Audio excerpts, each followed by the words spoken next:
Hey guys, welcome back to another episode. My name is Mobby, and E3 week is finally here. Today, June 10th, was only one little showcase thing they had, which was the Summer Game Fest kickoff, where they showed about 30 plus different games. And wow, there's some really awesome things here. So there's going to be a lot of these sort of little talking reaction videos throughout the week covering everything. And specifically, I want to let you know for this first video, we're going to be covering the Summer Game Fest right now.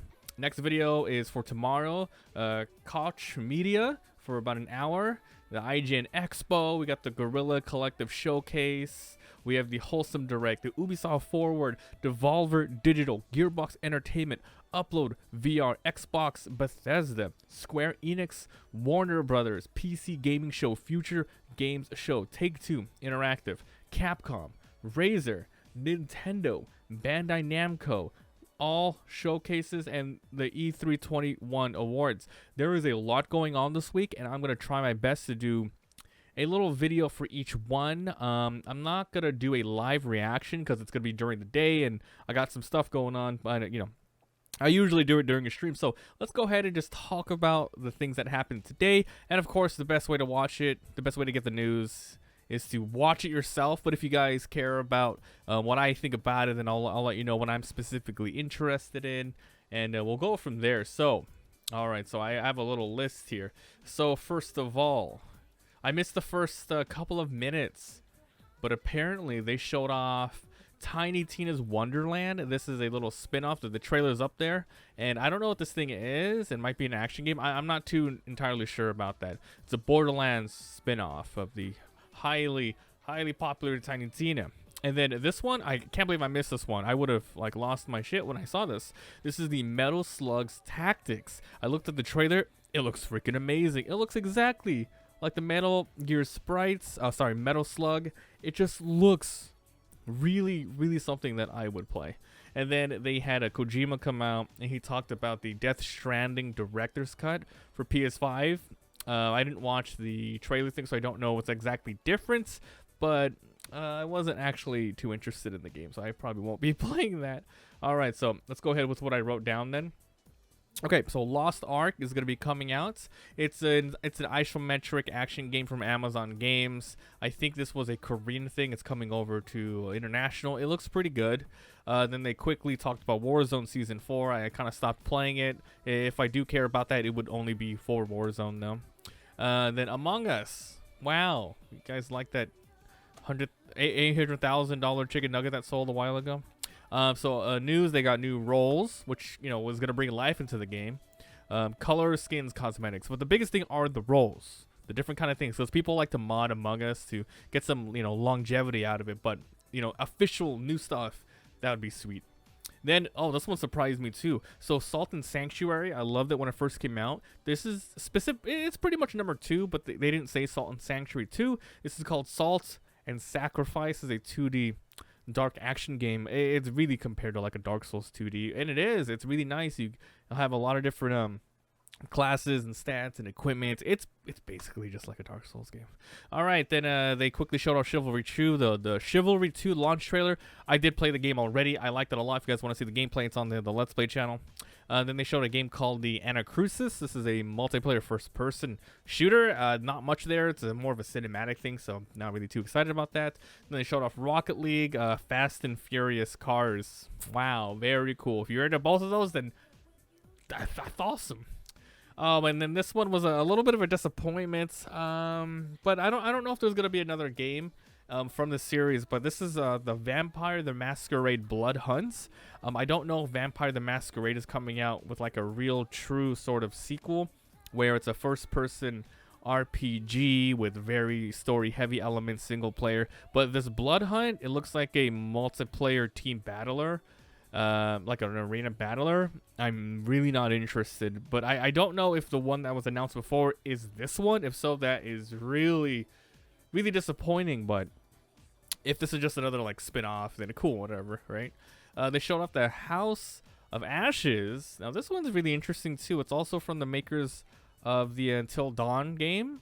This is a story trailer. It showed off the actual area that they're in. It was like in Iraq, and then they all fall down in this sinkhole, and they have to survive against a certain monster. They didn't say what the heck it is. It looks very demonic. Actually, it says like, oh, there's a Pazuzu sort of statue you can get if you pre-order. So yeah, it must be like some sort of real demon.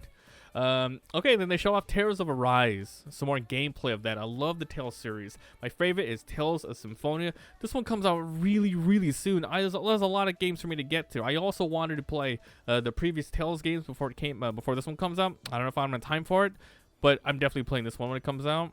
Really quick, Planet of Lana showed off a little 2D hand-painted platforming puzzle game. Looks alright. Overwatch 2, they showed off some new models and skins. Alright, very cool. And then they showed off Dark Alliance. Now this one also looks pretty good. They showed off some gameplay, some co-op action. It looks good. Not gonna lie, it just looks like something I would definitely play. They quickly talked about Paladins plus Genlock. It's a little update there. Now Genlock is Rooster Teeth's property, their little show. So I guess they're having some sort of thing there. And then, of course, we're definitely 100% playing Monster Hunter Stories 2 when it comes out. They teased a little bit more here, the story trailers and all that good stuff. Man, I keep seeing those amiibos. It looks really cool. I'll probably pre-order it. It looks good. It is another thing that's weirdly happened here. They had Weezer come out. Yeah, Weezer come out. And they played a new song. I don't know if it's going to be like just a single or if it's from an album. But apparently they teamed up with an indie game who was going to be featuring some of their songs and others. And I'm not going to lie, listening to that song, I was like, wow, it kind of sounds like Buddy Holly. Like it really just like the verses in this song sound like the verses in Buddy Holly. It was like really a little similar, huh? Then they showed off Endless Dungeon. This one was teased a while ago. This one looks good. It's an isometric co-op tower defense game. And I can't wait to hear more about that. I like tower defense games. I think they're really fun. So this one is an isometric action one. Can't wait. Then they showed off more Ratchet and Clank Rift Apart. It's a teaser, and then they said they're going to be live streaming the first hour if anyone wants to go there. Now, if you're like absolutely 100% getting it, do yourself a favor. Don't watch the previews. Just play the game when it comes out. It's going to be more satisfying, right? For me, if there really is nothing coming out in the next couple days that I can think of, I do have a PS5.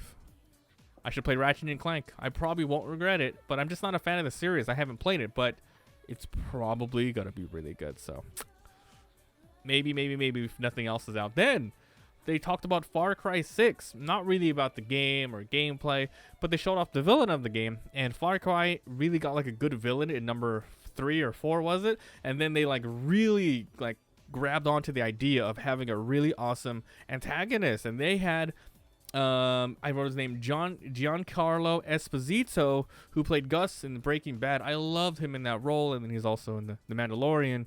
And so they just talked about him and, talking about, oh, yeah, the game setting and all that stuff. So, yeah, I mean, the last 2 Far Cry games, man, they're a little too similar for me. But who knows? Maybe 6 will change up the formula. I doubt it. But, it's cool that, Giancarlo was in there. New Fall Guys, little tiny new skin coming out, the 2B one. It's pretty funny. It's like wearing a really like revealing outfit that 2B wears. That's pretty cool. Then Back 4 Blood. Yeah, I got nothing to say about that. From the makers of Left 4 Dead. It's weird that they're not just saying Left 4 Dead 3, but I guess this is their own spin-off. Like maybe Valve didn't want to make another one, so they're like, okay, we'll just go make Back 4 Blood. So there's gonna be some PvP. Closed beta coming soon you can sign up for. Then they also showed Tribes of Midgard. Apparently this game was in early access a while ago, or there was a closed beta for it. I missed it, but this is my first time seeing it. This is an isometric action RPG set in a Viking-esque world, and it looks good. It's mostly like a defensive game where you protect a base, but then you can go out and go fight enemies and level up and craft items. So that's like my type of game. Can't wait to see more on that. I think that's also next month. Then two more things. Evil Ring the game. Evil Dead the game. I said Evil Ring because I have another game on my mind coming up. Evil Dead the game. This one looks cool. I like the franchise, but I'm not too interested in this sort of game. Basically, it's a PvP survival. And with one team being the humans, the heroes, one team being the monsters. It's basically just the latest Friday the 13th game. If you've seen that, This looks like exactly it, just like, you know, things mix around a little bit. And finally, the big reveal to kick off this whole E3 week, they showed Elden Ring. The last time we saw anything from Elden Ring, I believe it was just a little cinematic teaser trailer, maybe 2 years ago. Was it 2 years ago or last year? This one was a full-blown, like, couple of minutes long gameplay trailer showing a lot of mechanics, co-op, PvP, mounts, different sort of classes, a lot of enemies. There is a lot going on here, and honestly, what I'm showing here isn't doing it justice. You guys have to go look at the trailer yourself. And yeah, you know, sorry for the screenshots for this first episode, but I wasn't able to record it. I was able to watch it, but I wasn't able to record it for the next day or so. For the next ones, hopefully I'll have some footage ready to go. I'll see if I can download the thing here, and maybe I will have footage here. But yes, Elden Ring looks amazing, and the biggest reveal of the Elden Ring is that it's actually coming out in 6 months. January 21st, 2022. That's not too far if you think about it. 6 months from now. 6 months from now. That is crazy. I honestly thought it was going to be like, you know, winter next year. This is amazing. Basically, it's going to be Dark Souls 3.5 or Dark Souls 4. You know. It's gonna be it, but it's gonna be like a Bloodborne sort of like departure from that, you know, from that series. So I can't wait. Very awesome, good kickoff. I'm excited to see what's coming up. I'll let you guys know exactly the different conferences coming up, and hopefully I can make a video for each one. So, you know, just in case you don't have time to watch them or you are interested in my thoughts on them, well, this is the starting video of it. So, hey, let me know what you guys think. Are you expecting any games, predicting any games? I can't wait. It's a fun time for games. Thanks for being here. Thanks for watching. I'll see you guys in the next one.